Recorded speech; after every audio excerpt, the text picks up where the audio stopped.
Episode 135, Sam Couldn't Help. What are you doing? Damn it! Who dares interrupt a meeting of the Flag Sect? As all the members of the group stood up, they started to shout. Leo and a few of the leaders walked toward the door. They were shocked and angry, wanting to see what kind of person was brave enough to come in and cause trouble in their territory. Vivian pulled Monica and followed behind them. The members of the Flag Sect stood aside and made a path for Leo and the leaders while the rest surrounded them or stood behind them. At the door, 4 or 5 gangsters were rolling around on the ground in pain, surrounded by a layer of gray fog. At the entrance stood 4 tall, strong young men, 2 on each side of the door. They were probably the bodyguards of the intruders, and the real big shots had not arrived yet. Leo let out a heavy sigh. Looking at the night sky outside of the door, he wanted to see who it was that dared to come and mess with him in his territory. Very soon, a group of people walked in. Leo's eyes narrowed slightly. The one who was leading the group was the manager of New York's Berkeley Hotel, Sam Woodsworth. Behind Sam was a young man who looked like a student who was surrounded by a dozen burly young men. When Leo saw the young man, a hint of doubt flashed through his mind. Who is this young man? He thought. Sam had an extremely high position in New York. How could a young man have a higher position than him? Leo's gaze was fixed on Sam's face. When Vivian saw the young man, her heart softened and she almost cried. He had come to save her. The man who looked like a student was Alex. It's him! Dad, it's the guy who beat me up! Corey could not help but exclaim as he pointed at Alex. When he noticed Leo's gaze, Corey timidly shut his mouth. Alex! Monica cried out, and Vivian covered her mouth. Seeing that Vivian and her daughter were all right, Alex heaved a sigh of relief. When he saw that some of Monica's clothing had been torn, his heart ached again. I see. It's Sam Woodsworth. Could you explain to me what's going on? Why have you offended our Flag Sect? Leo pointed to the messy floor. Why do I need to explain? You're just a tiny branch of the Flag Sect. What are you being so cocky about? Hurry up and let Miss Vivian go, Sam said, feeling embarrassed and angry. He had been working in New York for many years, on both sides of the law. Even the leader of the Azure Dragon Society, Quentin Robbins, had to be polite to him when he saw him. Hearing Sam's words, Leo naturally felt uncomfortable. He knew Sam had some influence in New York, and perhaps he really should listen to what he was saying. But the Flag Sect was now New York's biggest gang, so why should he show him any respect? Leo thought that this might be the day that would put him on equal footing with Sam. Or perhaps he could beat him that day. Oh, so Mr. Woodsworth is here to ask me for a person. Huh. Leo smiled lightly, and with a trace of an intimidating aura, he said, An important person should have the attitude of an important person. Today, Mr. Woodsworth damaged my restaurant and even injured my people. You. Sam was filled with anger. In all these years, there had never been anyone in New York who dared to speak to him in such a manner. You what? You'd better pay for all the damage here. Otherwise, don't blame me if something happens to your Berkeley Hotel, Leo said fiercely and then shouted. Corey, come here. Yes. Corey walked to Leo's side. His father also followed and stood beside his son. It was the brat behind Sam who hit you, right? Leo looked at Alex, who was standing behind Sam, and said with a sinister smile, Since he's bullying my Flag Sect, and I think you don't want him to live anymore, you two, father and son, go over there and give him a good beating. I suppose you think so too, Sam. Leo looked at Sam provocatively and ordered again, What are you waiting for? Go. Leo was determined to show off his power to Sam. Leo, don't you dare! Sam roared in anger. He didn't expect that with his status, he would not be able to shake Leo. brat, so you're Sam's man. No wonder you're so cocky. You beat me up like this, so I'm going to get you, Corey said with his sinister smile, looking at Alex. So it was you who hit my son. Damn you, I'm gonna give you a beating, Corey's father said angrily. He rolled up his sleeves, revealing his thick arms. Protect him, Sam roared. A dozen men instantly surrounded Alex. Son, on Flagsack's territory, they won't dare make a move. Today your father will show you how mighty he is. All the people in the room were looking at them now. As a leader, he definitely could not allow the prestige of his flag sect to be undermined. Let's get this guy. Let the other gangs in New York see what we can do. No one will dare to cause trouble here in the future. Corey's courage increased as he stood firm in the gang's territory.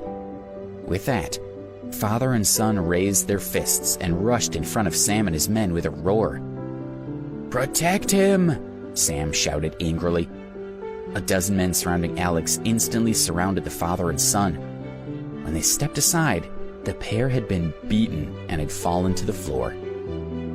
Looking at them lying on the ground like dead dogs, Leo's eyes twitched as if he was about to spew out the fire. Leo, get them, shouted one. How dare they behave so badly in our territory, shouted another. Sir, please give us the order, shouted yet another member. Leo slowly raised his hand and signaled for the members to stop shouting. He had his plans.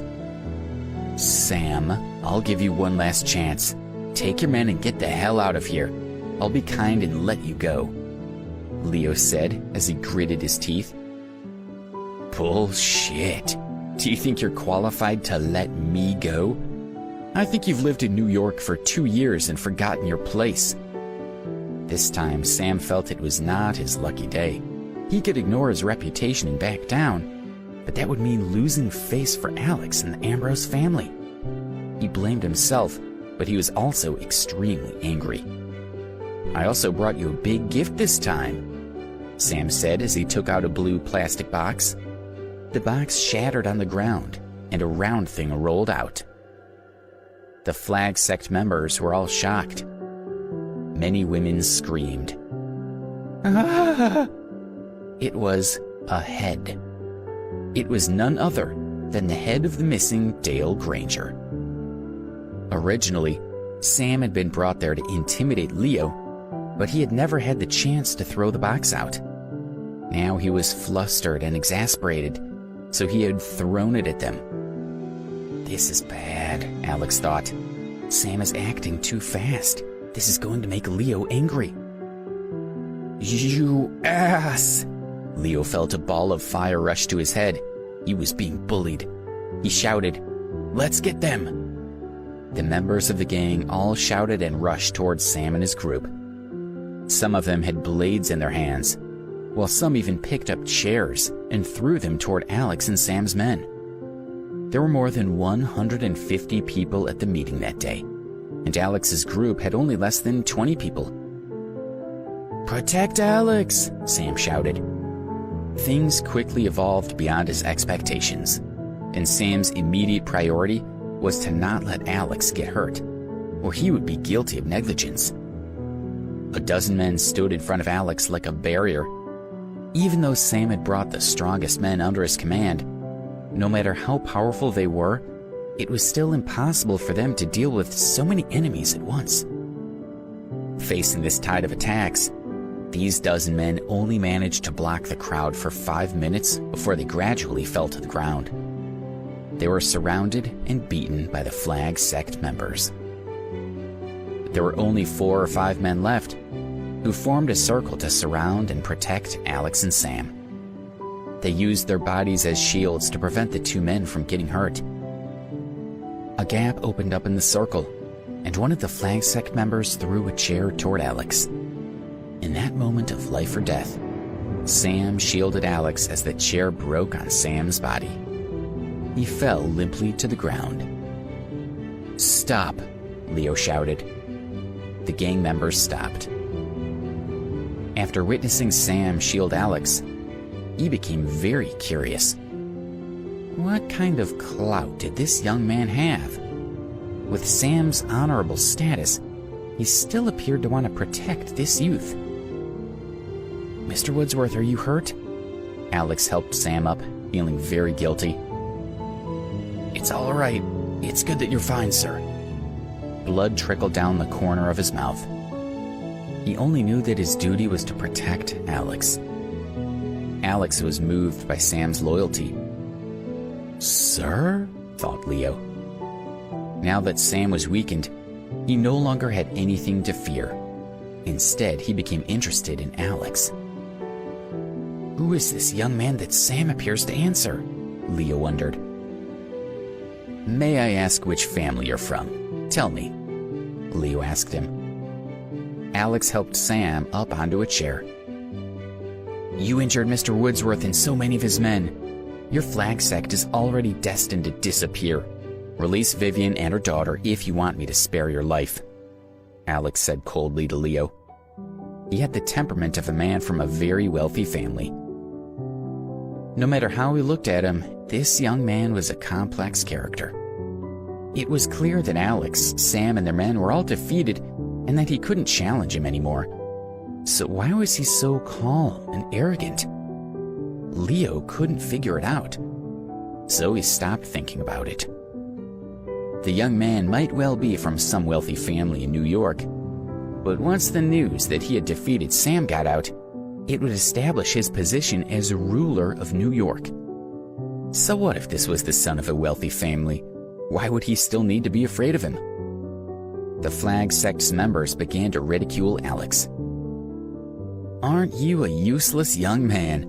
I'll give you respect if you crawl around on the ground and bark like a dog. Then I'll think of letting you go," Leo said viciously. "Haha, right. Let's treat this guy like a dog," shouted one member. "Sam is now a servant to the dog," shouted another. The members of the flag sect were all waiting for a good show.